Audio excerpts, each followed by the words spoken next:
Assalamualaikum warahmatullahi wabarakatuh. Apa kabarnya kalian semua? Semoga dalam keadaan baik-baik saja.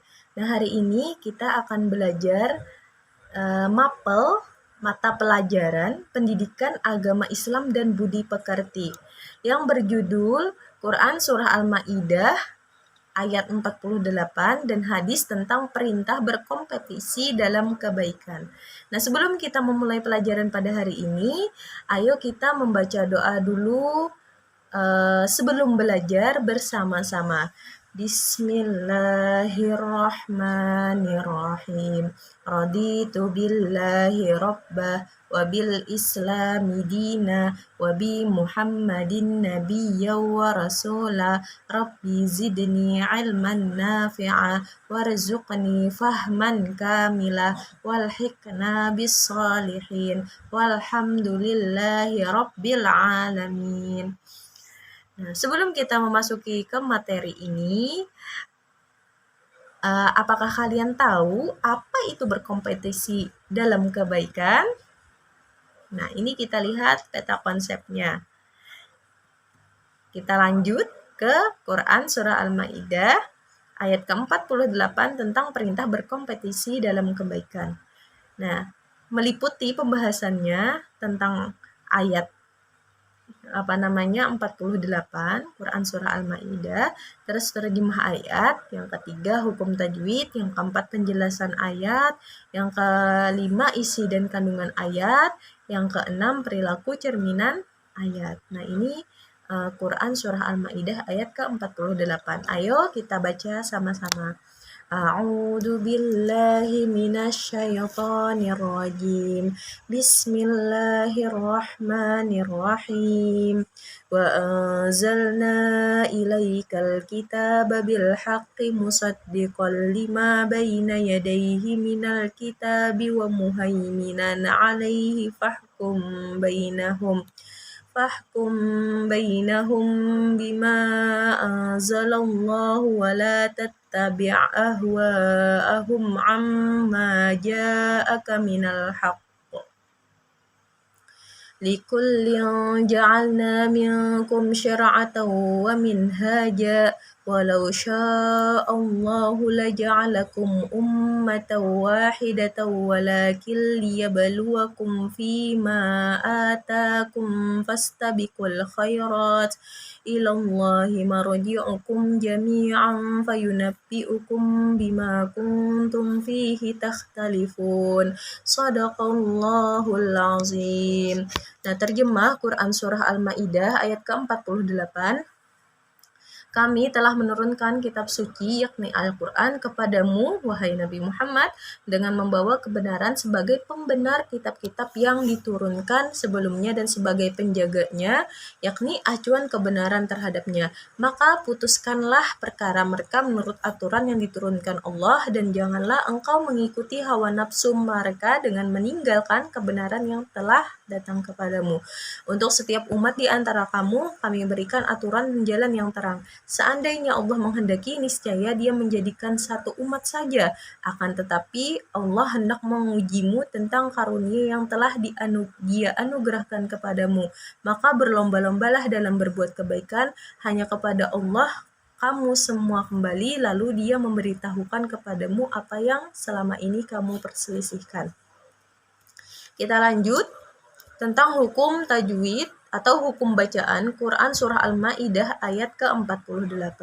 Nah, yang pertama ada hukum bacaan ikhfa. Ikhfa ini bacanya samar plus berdengung. Nah, jadi ikhfa ini nun mati ataupun tanwin bertemu salah satu huruf ikhfa. Nah, di contoh ini, di ayat ini ada nun mati bertemu dengan zai. Nah, jadi bacanya samar. Wa anzal. Nah, bacanya samar. Terus lagi berikutnya mat jaiz munfasil. Mat jaiz munfasil ini adalah salah satu mat far'i. Nah, yang apabila mat asli bertemu dengan alif atau hamzah di kalimat yang lain, maka hukumnya menjadi mat jaiz munfasil. Panjangnya boleh 2, boleh 4, dan boleh 5. Nah, kebiasaan itu tandanya ada benderanya. Terus lagi alif lam qamariyah. Jadi alif lam itu terbagi dua, ada alif lam syamsiyah, ada alif lam qamariyah. Alif lam syamsiyah itu alif lamnya dibacanya tidak jelas, sedangkan alif lam qamariyah ini bacanya jelas seperti al-kitaba, al-kitaba.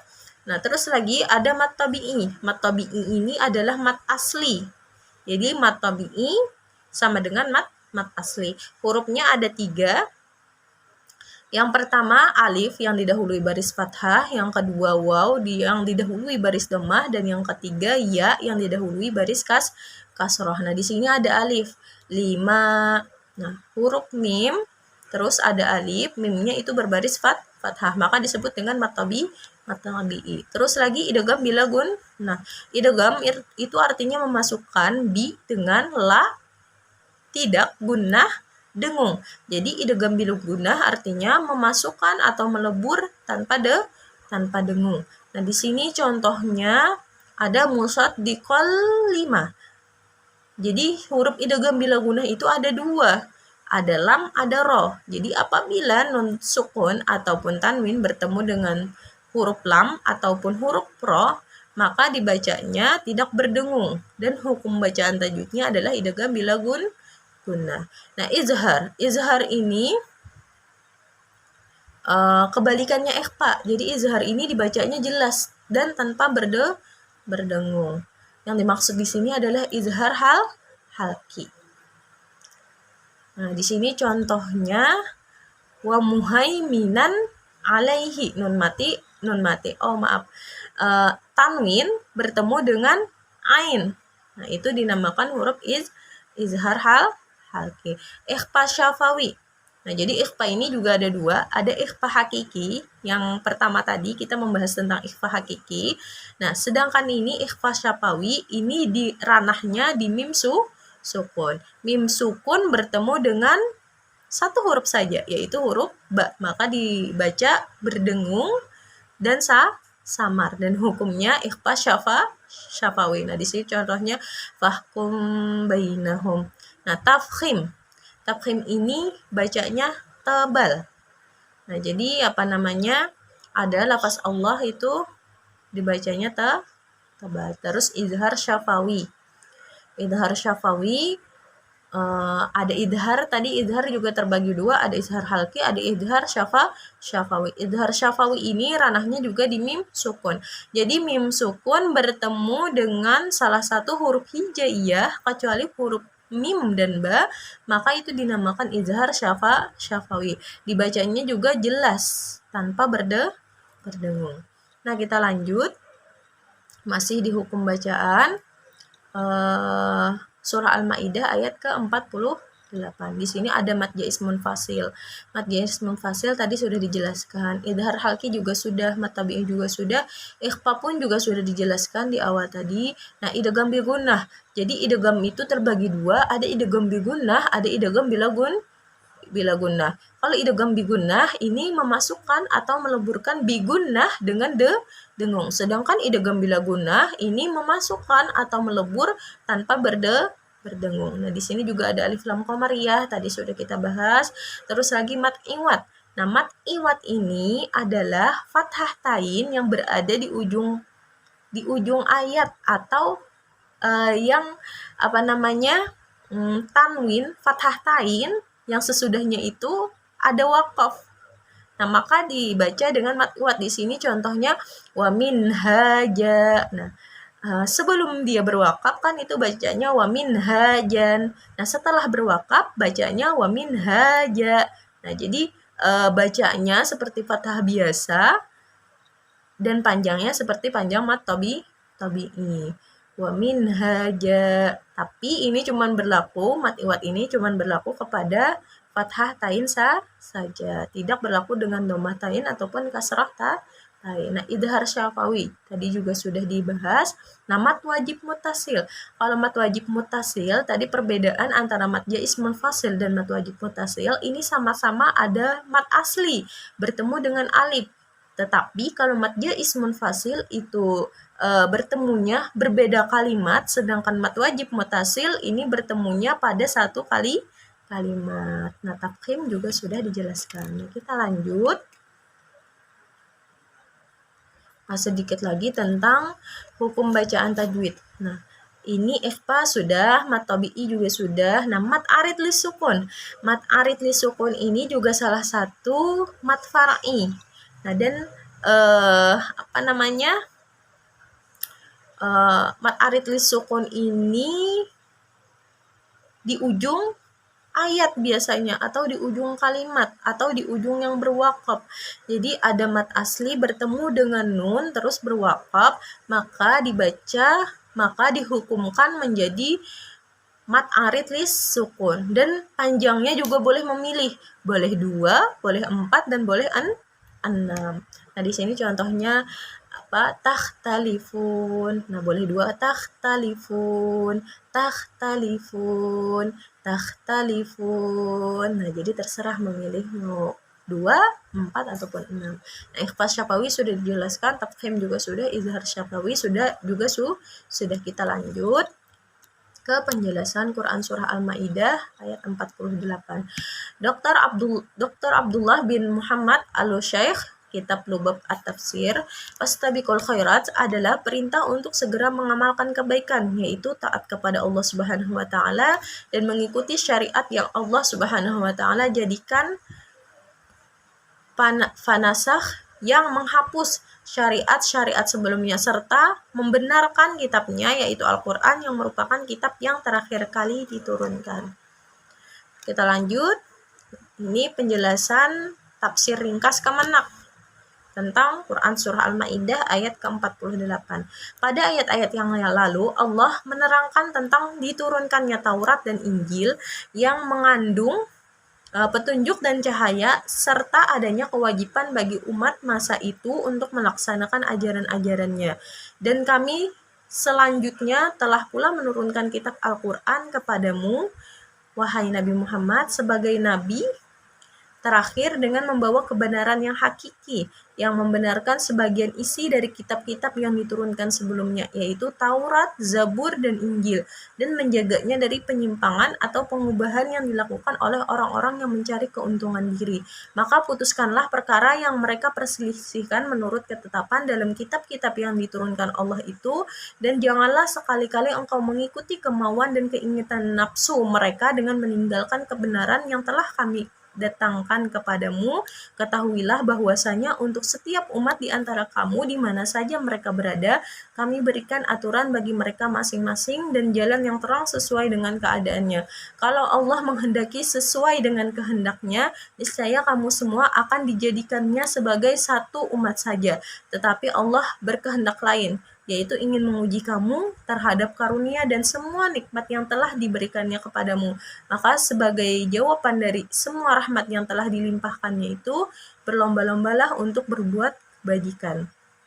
Ketahuilah bahwa hanya kepada Allah saja kamu semua akan kembali, lalu pada saat itu akan diberitahukannya kepadamu apa saja yang dahulu pernah kamu perselisihkan pada saat menjalani kehidupan di dunia. Nah, isi dan kandungan Quran Surah Al-Ma'idah ayat 48. Yang pertama, Allah Subhanahu wa taala memberi ujian kepada hambanya. Yang kedua, Al-Quran membawa kebenaran dan membenarkan kitab-kitab sebelumnya. Yang ketiga, perintah memutuskan perkara berdasarkan Al-Quran. Yang keempat, perintah memaksimalkan akal dan potensi untuk kemajuan. Yang kelima, perintah berkompetisi dalam kebaikan sebagai rasa syukur. Yang keenam, anjuran menyempurnakan ibadah dengan amalan sunnah. Dan yang ketujuh, manusia akan kembali kepada Allah Subhanahu wa taala dan bertanggung jawab atas amalannya. Nah, perilaku cerminan Quran Surah Al-Ma'idah ayat ke-48 yang bisa kita terapkan di kehidupan sehari-hari. Nah, kita bisa memulai aktivitas dengan membaca basmalah. Dari hal yang kecil saja kita bisa menerapkan perilaku cerminan Quran Surah Al-Ma'idah ayat 48. Yang kedua, contoh yang kedua, istiqomah dalam berbuat kebaikan karena Allah Subhanahu wa taala. Yang ketiga, peduli terhadap sekitar. Dan yang keempat, taat pada perintah Allah Subhanahu wa taala dan menjauhi larangannya. Nah, hadis tentang perintah berkompetisi dalam kebaikan. Jadi meliputi pembahasannya tentang hadis dan terjemahnya, isi dan kandungan hadis, perilaku cerminan hadis. Nah, ini hadisnya. Hadis tentang berkompetisi dalam kebaikan.